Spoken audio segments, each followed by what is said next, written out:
Hey yo, thanks for tuning in to Celeb Sauce. It's the backup channel backing Celeb up and bringing you all the breaking news.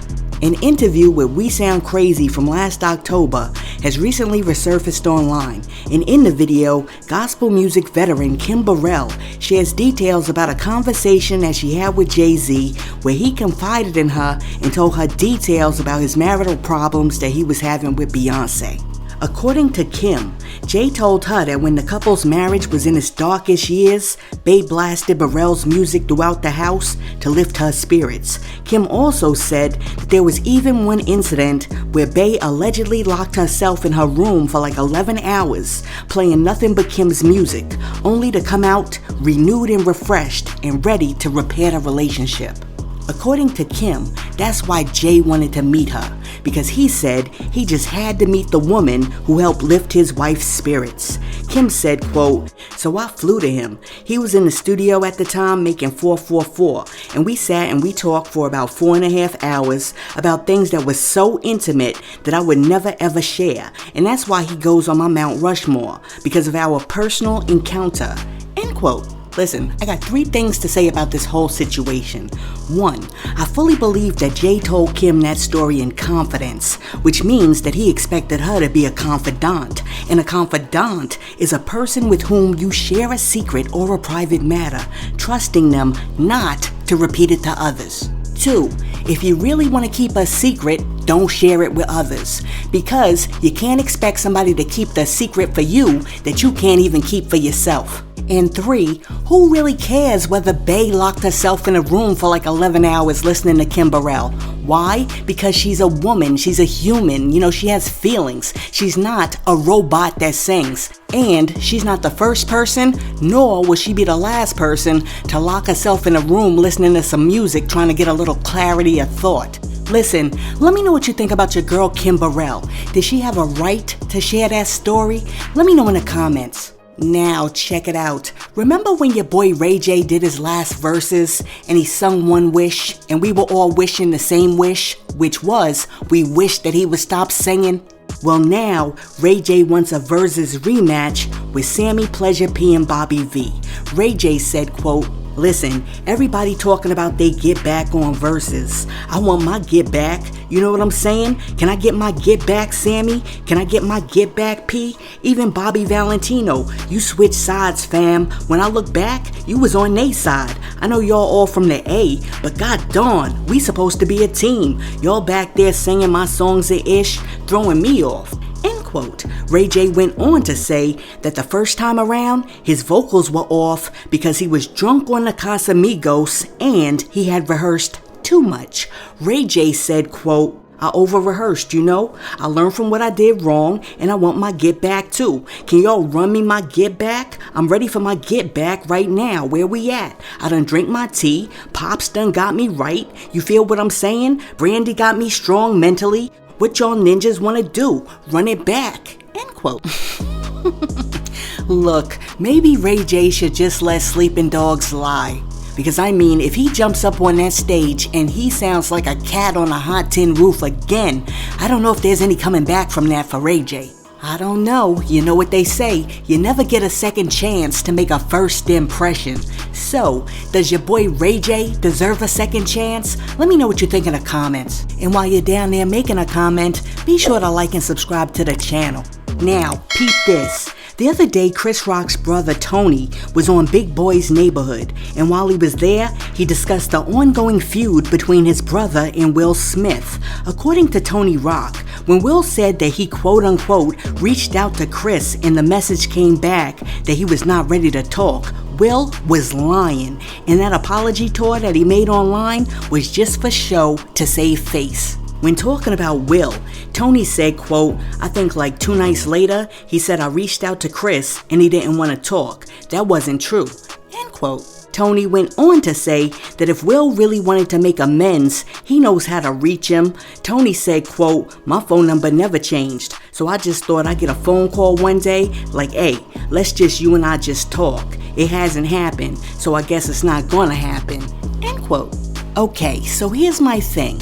Will Smith clearly needs to talk to Chris Rock so that they could clear the air. But does Will Smith really need to talk to Tony Rock too? I mean, if you have a friend, right, you guys are cool, you guys are associates, and they slap your brother or sister, do they owe you an apology too? I mean, on the real, I'm very interested to hear what you guys out there think. Does Will Smith owe an apology to one rock? Or does Will need to apologize to all the rocks? Now, check it out. The other day, Charleston White was talking to Anton Daniels. And during the conversation, Anton Daniels said that all women are hoes. And then Charleston White said that hoes make the best housewives. Check out what these dudes had to say. We was always told you can't turn a hoe into a housewife. True. We always been taught to shame hoes. But most of our homegirls and our best friends be hoes. We have some friends that some lady friends that be ladies and women, and you know, but our homegirl that we talk to and be, man, them be hoes. All of them is hoes. For the most part. I think that almost all women are hoes. No. I think almost all of them is hoes, I think most women have some hoe in them that they hide in disguise. Right. And they suppress it, right? They all ain't hoes, right? Because they have to tap into it. Most don't tap into it. But what ends up happening is, right, they never get the hoe when they young, right? They suppress it. They hide it. Correct.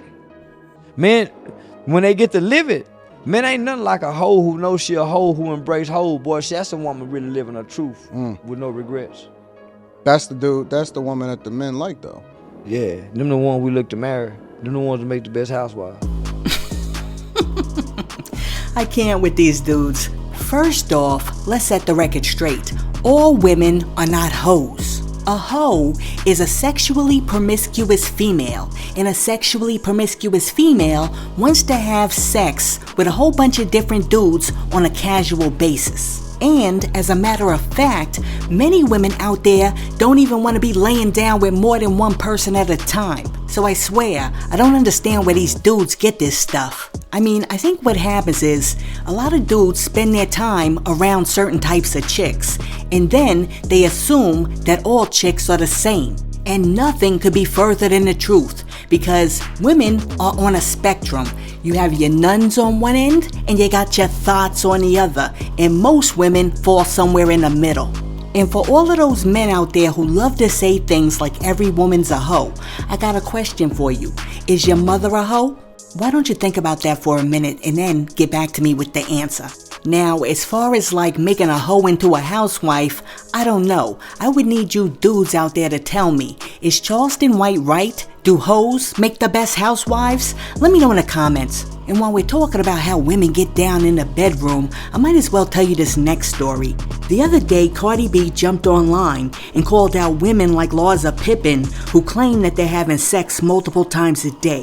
While discussing the topic live on Instagram, Cardi told her viewers that she understood the appeal of having sex 3 times a day, but Cardi said it's just not realistic.